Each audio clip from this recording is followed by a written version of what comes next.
Bonjour à toutes, bonjour à tous.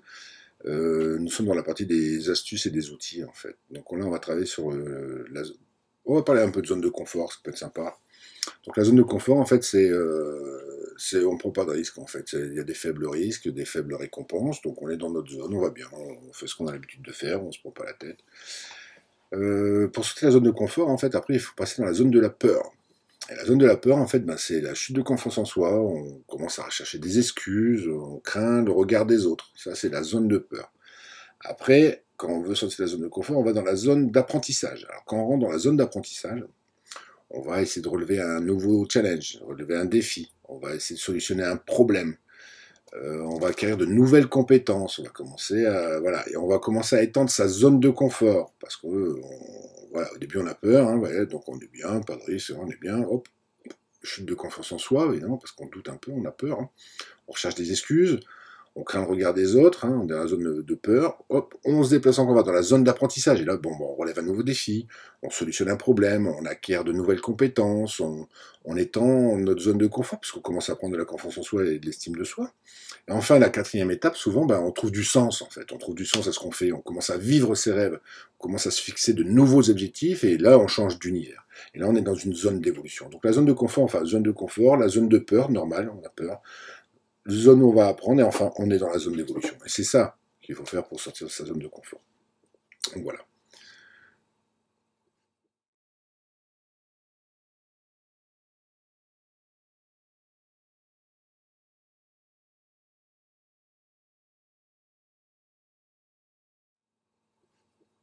Deuxième outil, on va parler de la méthode SMART. Alors comment on fixe ses objectifs en fait? Ben, il existe un principe de base en fait, hein, pour construire des indicateurs motivants et impliquants en fait. On va avoir des clartés des seuils à atteindre, objectivité de la mesure, etc. Donc pour plus de facilité, certaines méthodes mnémotechniques soulignent les points essentiels à ne pas oublier. Donc c'est le cas de la méthode en question. Là, je vais vous parler de la méthode SMART en fait, qui est une méthode où on va travailler sur le. C'est un acronyme en fait enfin, alors en anglais ça veut dire intelligent, hein. Donc SMART, c'est un acronyme. En fait, on va reprendre la lettre des mots suivants.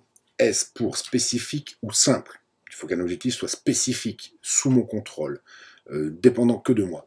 Je veux atteindre. Mais si je veux atteindre et que ça dépend de quelqu'un d'autre, c'est pas mon objectif, je ne pourrais pas l'avoir. Il faut qu'il soit simple, il faut marquer simplement.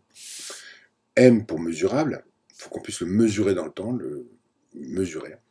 Il faut qu'il soit atteignable ou acceptable. Non, je veux aller sur la Lune, ça va être compliqué. Il faut que alors l'objectif soit spécifique, simple, mais en termes positifs aussi. Mesurable, atteignable ou acceptable. R pour réaliste, il faut que ce soit réaliste et réalisable. T pour temporellement défini ou délimité dans le temps. Il faut mettre des jalons. On met des jalons. À telle date, j'aimerais bien arriver à telle. On va définir l'objectif global. On sait, dans un an, je veux 15 000. Ben, dans 6 mois, il me faut minimum 7 500, voire 8. Et ainsi de suite. Ou peut-être 6. Mais enfin, tout ça, on va le mesurer après. Parce qu'on va avoir un objectif de résultat. Et après, le but du jeu, un objectif de résultat, c'est de le découper en objectif de moyen. Ce qui fait que voilà, j'ai un objectif de résultat. Je veux 100 000 balles à tel moment. Ok, c'est pas un problème. Ben non, je suis là, ici, premier jour, je veux 100 000 balles dans un an, comment je fais? Et je vais mettre la pression. Non, je veux 100 000 balles dans un an, ok, maintenant c'est comment, on va rentrer dans les comment. Ça, on sait ce qu'on veut en termes de résultats, et on va le découper en objectif de moyens. Exemple, je veux 10 nouveaux clients au porte-à-porte, et ben je sais que pour 10 nouveaux clients au porte-à-porte, si je veux 10 nouveaux clients au porte-à-porte, je sais qu'il faut que je tape 10 portes, la loi de Pareto, pour avoir 2 personnes qui me répondent. Sur les 2 personnes qui me répondent, il y en a une qui achète. Donc je sais qu'il faut que je tape 10 portes pour un nouveau. Donc si j'en veux 10, il faut que je tape 100 portes.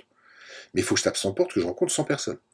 Donc je sais que si je tape 100 portes, mais que dans les 100 portes, il y en a 80 qui vont taper 100. Bon, ben, s'il m'en faut 100, je sais qu'il faut que je claque 500 portes. Je sais que si je ne frappe pas 500 portes, je vais avoir 400 qui ne vont pas m'ouvrir. Il y en a 100 qui vont m'ouvrir. Sur les 100 qui vont m'ouvrir, il y en a 20 qui vont me répondre. Sur les 20 qui vont me répondre, il y en a 10 que je vais acheter. Donc aujourd'hui, j'ai 500 portes à faire. Je ne peux pas le faire aujourd'hui. J'en veux 10 sur le mois. J'ai 20 jours ouvrables. Donc c'est 25 portes par jour. Je vais donc frapper 25 portes par jour tous les matins, sans me poser de questions. Je fais mes 25 portes. Et normalement, statistiquement, en fin de semaine, j'ai fait mes 25 x 4, j'ai fait mes 100 personnes, donc 100 personnes sur une semaine. 100 personnes, j'ai dû toucher 20 personnes. J'en ai 20 qui m'ont répondu. Sur les 20 qui m'ont répondu, il y en a 2 que j'ai contactés. J'en ai fait un, et ainsi de suite. Enfin, voilà, c'est pas clair quand je l'ai fait, mais je l'ai fait un peu à l'arrache. En gros, c'est ça. Et donc, moi, le matin, quand je démarre ma journée, j'ai ma feuille de route, je me pose pas de questions. Aujourd'hui, je sais que si je fais ça, normalement, je devrais avoir mon résultat. Je fais mon point au bout d'une semaine. Est-ce que mes actions ont les résultats escomptés ou pas? Si je suis au-dessus de mes objectifs, c'est cool. Si ça ne me change pas ma vie, je continue. Si mes objectifs, résultats ne sont pas en adéquation, soit j'augmente, soit je baisse mes moyens. Donc au lieu de faire 25 portes, il faut que j'en fasse 30. Ou alors si j'ai 25, ça marche, et ben je reste à 25, si ça ne me dérange pas. Maintenant, je peux peut-être revenir à 20, parce que si j'en fais de trop, je vais peut-être pas réussir à assurer, donc je descends à 20, mais j'utilise le temps pour faire autre chose, pour fidéliser, etc. Donc voilà, tout est... Voilà, c'est ça en fait. Et donc le but du jeu, en fait, c'est notre objectif de résultat, c'est de découper en objectif de moyens. Voilà, et ça, je pourrais vous accompagner si ça peut vous intéresser.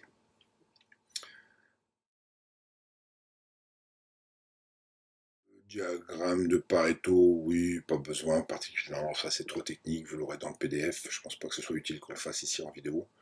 Pareto, ce qu'il faut retenir, c'est, vous avez compris, avec la matrice d'Eisenhower, c'est top.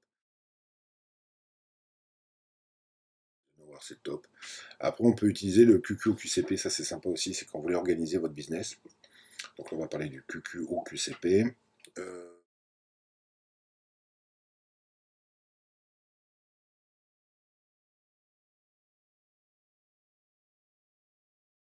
Maintenant qu'on a une vision globale, qu'on a un objectif SMART, comme je disais, on a un objectif de résultat, on va essayer de le faire en objectif de moyens. Et bien on va utiliser le QQ ou QCP. QCP. QCCP. Alors c'est quoi le QQ ou QCP? C'est qui, quoi, où, quand, comment, combien, pourquoi. Donc c'est simple, c'est pas très compliqué, c'est une matrice qui va nous permettre en fait de dire qui fait quoi, quand, où, quoi, voilà. Et ça nous permet d'organiser notre temps. C'est pour définir un plan d'action, en fait, on a bien notre objectif, on va le découper. Et donc, l'objectif, c'est de clarifier un système, en fait, un problème ou encore une situation et d'en déterminer le contour. Vous avez compris l'idée. Donc, ça vous permet de définir un plan d'action complet. Il vous permet de clarifier précisément les choses, que tout le monde parle et que tout le monde parle surtout le même langage. Voilà, une fois qu'on a défini le plan d'action, la feuille de route elle est écrite, on sait qui fait quoi, donc ça permet de mettre en place une procédure, une feuille de route, et lorsque vous êtes dans une impasse, il peut vous amener à visualiser une autre perspective, c'est-à-dire que c'est ce qui va vous permettre, le QQCP va vous permettre de toujours vous recentrer, vous refocaliser sur votre objectif.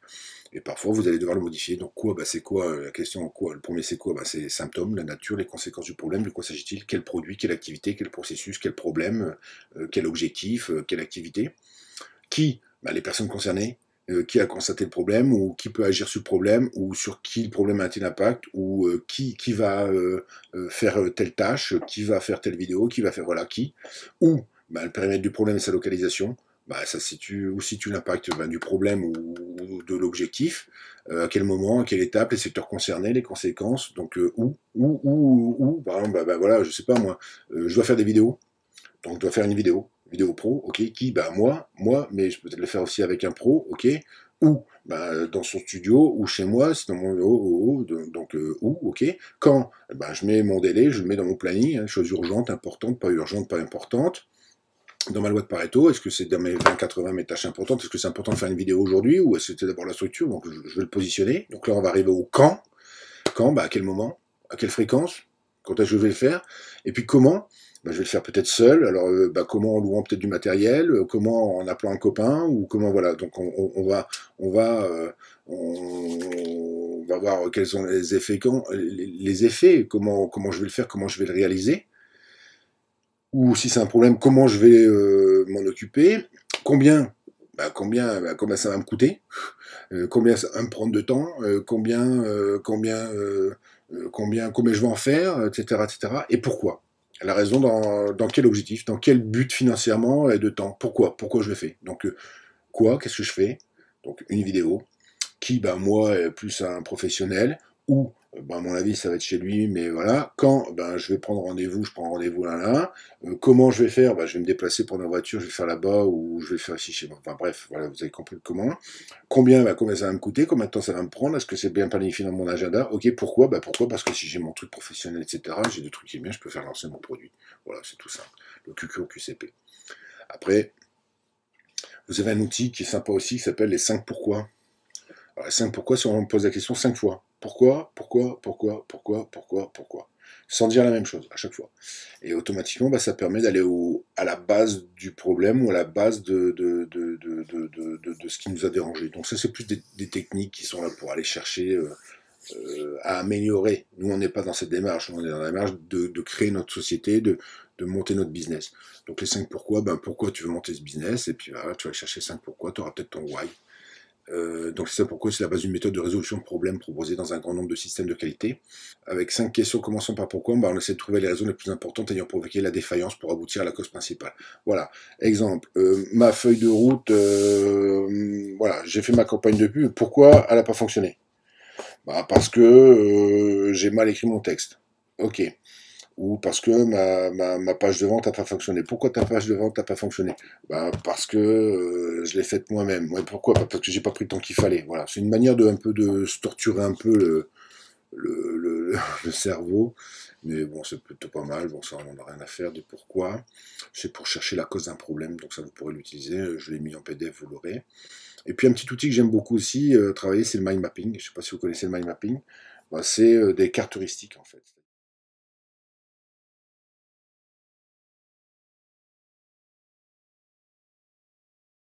Touristique en fait. C'est-à-dire qu'en fait, quand vous avez un projet et qu'on démarre de rien, par d'une feuille blanche en général, on prend un Word, etc. On ne sait pas comment écrire. Ben là en fait, vous voyez, vous faites que avec mes mains en fait. Vous avez un écran devant vous, vous avez une souris, et puis vous ne posez pas de questions, vous mettez un sujet, pouf, vous écrivez dedans.